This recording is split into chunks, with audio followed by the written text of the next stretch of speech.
முதலாவதாக இந்த வளர்ச்சி எவ்வாறு எதனால் சாத்தியப்பட்டது என்று யோசித்து பார்த்தால் மிக முக்கியமான காரணம் நாம் கைகளில் ஏந்தி இருக்கிற கொள்கை தான் முக்கியமான காரணம்.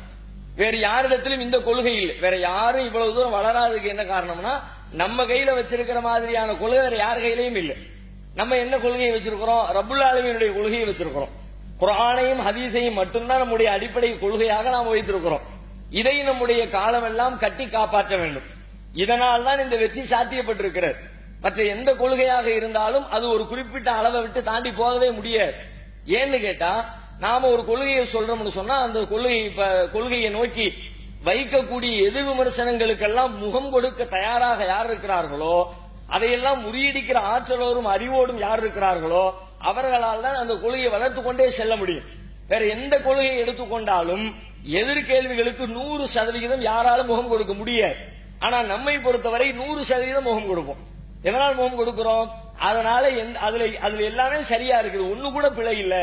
நாம கையில வச்சிருக்கிற குர்ஆன்லயும் நாம கையில் ஏந்தி கொண்டிருக்கிற நபிகள் நாயகத்தினுடைய வழிமுறைகளிலேயும் ஒரே ஒரு பிழை கூட காண முடியாது.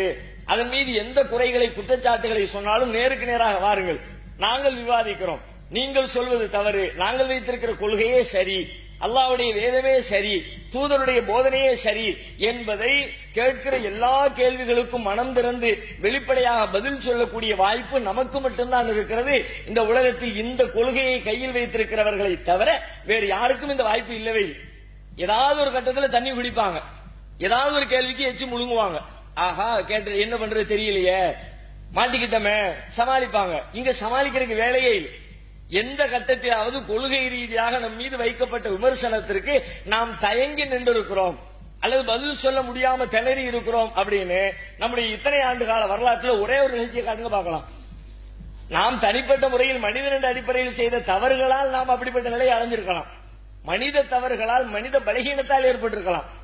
நாம கையில் வச்சிருக்கிற கொள்கையினால் அப்படிப்பட்ட ஒரு நிலைமை நமக்கு ஏற்பட்டிருக்கிறதா?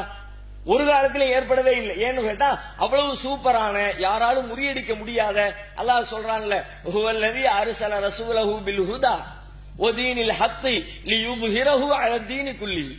அவன்தான் தன் தூதரை அனுப்பி வைத்தான், நேர்வழியோடு அனுப்பினான், சத்திய மார்க்கத்தோடு அனுப்பினான். லியுத்ஹிரஹு அலா தீனி குல்லிஹி, எல்லா மார்க்கங்களை விட மேலோங்குவதற்காக, அனைத்தையும் விட மேலோங்குகிற கொள்கை நம்ம கொள்கை மட்டும்தான். உலகத்தில் வேற எந்த கொள்கையும் இல்லை. அந்த கொள்கை தான் இவ்வளவு பெரிய வெற்றியை சாத்தியப்படுத்தி இருக்கிறது.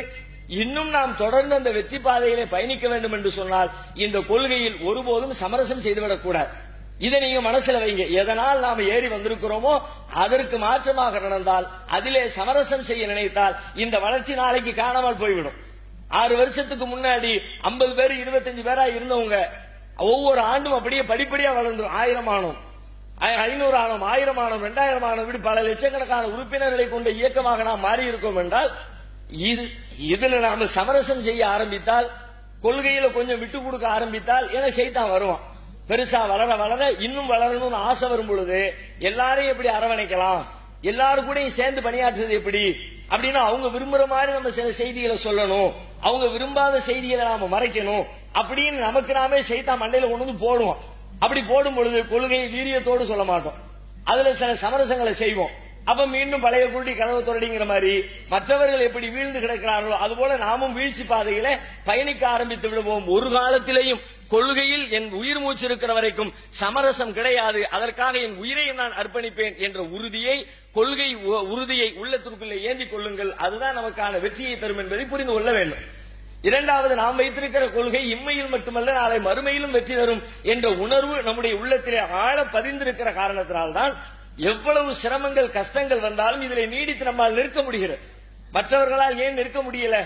அவங்களுக்கு சில குறுகிய உலகியல் ரீதியான ஆதாயங்கள், அந்த ஆதாயத்திற்காக வேண்டி அவங்க பாடுபடுறாங்க. அதுல ஏதாவது சிரமம் வந்துச்சுன்னா போனா போகுது விட்டுருவோம் அப்படின்னு விட்டுறாங்க. ஆனா நம்மளை பொறுத்த வரைக்கும் விடவே முடியாது.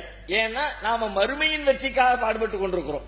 இந்த உலகத்துல நாம செய்யக்கூடிய ஒவ்வொரு காரியத்தின் பின்னணியிலேயும் அதற்கான கூலி எனக்கு மறுமையில் கிடைக்கும், இறைவனுடைய சோனமாக கிடைக்கும், நரகத்திலிருந்து பாதுகாப்பாக அந்த கூலி எனக்கு வழங்கப்படும் அப்படிங்கிற உணர்வு நம்முடைய உள்ளத்துல இருக்கிற காரணத்தினாலதான் எவ்வளவு சிரமம், எத்தனை வழக்குகளுடைய செலவுகளை மட்டுமே சொல்லி காட்டினாங்களே. ஏறத்தாழ 45 லட்சம் ரூபாய்க்கு நெருக்கமாக வழக்கு செலவு மட்டுமே ஆகியிருக்கிறது. செலவே 45 லட்சம் செலவழிச்சிருந்தா எத்தனை நாள் உழைப்பை நாம அதற்கு செலவழித்திருப்போம், எவ்வளவு நாள் வேலையை விட்டு அதுக்காக வேண்டி மெனக்கட்டிருப்போம், எத்தனை நாள் கோர்ட் வாசல்ல போய் கிடந்திருப்போம், எத்தனை நாள் போலீஸ் ஸ்டேஷன் வாசல்ல உட்கார்ந்து பஞ்சாயத்து பண்ணியிருப்போம். அப்ப இவ்வளவு சிரமங்களையும் ஏன் சந்திக்கணும்? நாம விட்டுட்டு போக முடியாது, போகல அதெல்லாம் எனக்கு முடியாது, இதையெல்லாம் எவன் தூக்கி சுமந்துகிட்டு இருப்பான், நான் என்னுடைய வியாபாரம் போகுது, வருமானம் போகுது, குடும்பத்தை எல்லாம் விட்டுட்டு வர வேண்டியதா இருக்கிறது, வீட்டுல குடும்பத்தில எல்லாரும் நம்மள விமர்சனம் பண்றாங்க, எனக்கு தேவையில்லைன்னு ஓடி இருக்கலாம்ல. இத்தனை லட்சம் செலவு, இவ்வளவு ரீதியா இவ்வளவு கஷ்டம், மன கஷ்டம், பண கஷ்டம், அனைவராலும் உண்டான விமர்சனம், எல்லாவற்றையும் தாங்கிக் கொண்டு நாம் நிற்கிறோம் என்றால் நம்முடைய உள்ளத்திலே இந்த கொள்கை ஆழமா பதிஞ்சிருக்கு. இதுதான் வெற்றி, மறுமையின் வெற்றிக்கு இதுதான் வழிவகுக்கும். அதனால கொஞ்சம் சிரமங்களை தாங்கிக்குவோம். சிறையில் அடைத்தாலும் கூட நாங்கள் ஒருபோதும் எங்களுடைய கொள்கை உறுதியிலிருந்து பின்வாங்கி விட மாட்டோம். 10 நாள் அடைச்சா என்ன, இன்னும் 10 மாசம் நீ அடைச்சாலும் சரி, அதனால் ஒருபோதும் எங்கள் கொள்கையில் இருந்து எங்களை பின்வாங்க செய்துவிட முடியாது என்ற மன உறுதியை எல்லாம் நமக்கு வழங்கி இருக்கிறார். அந்த உறுதி இன்னும் மேம்படணும். அப்படின்னா இந்த கொள்கை தான் அதற்கான அடிப்படை பேஸ் என்பதை உள்ளத்திலே எல்லாவற்றிற்கும் தலையானது கொள்கை மட்டுமே. அதுக்காக என்னவும் நாங்க செய்ய தயார்.